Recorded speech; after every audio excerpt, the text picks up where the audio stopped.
The African cosmology recognizes two spheres of existence, the physical and the spiritual, between which there is an inseparable link and constant interactions.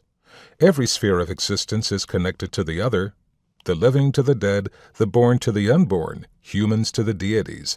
And because many African stories, and particularly many in this collection, are a fictional reflection of the realities of life in the African cosmology, it can be a mislabel to regard them as fantasy, especially if by fantasy we mean the genre of escapist literature in which readers must suspend their belief to enjoy.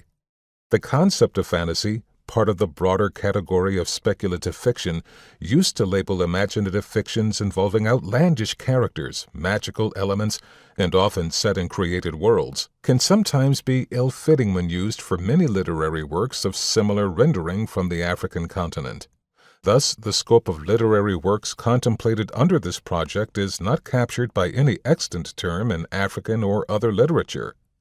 In view of this lacuna, Afropantheology was conceived to capture the gamut of African works which, though having fantasy elements, are additionally imbued with the African spiritual realities. Afropantheology is a portmanteau of Afro and pantheology. Pantheology is the study of gods, religions, and the bodies of knowledge associated with them. Derivatively, Afropantheology is the study of African and African-descended religions, gods, and the bodies of knowledge associated with them. It is a term to capture the essence of the stories in this project and also solves the age-old problem of accurate and respectful labeling of stories based on African lore and religion. They are not mere fantasies, neither do such labels as godpunk serve entirely to clothe these works, as skins do bones, for these stories stretch beyond just showing the gods. In this collection, the witching hour reflects the apprentice system and the voodoo practice still extant in many parts of Africa. The deification of Igodo reflects the creation of deities from among the ancestors in African cosmology, in which deities create humans as well as humans create deities. A dance with the ancestors reflects the interconnection between the world of the living and the world of the dead.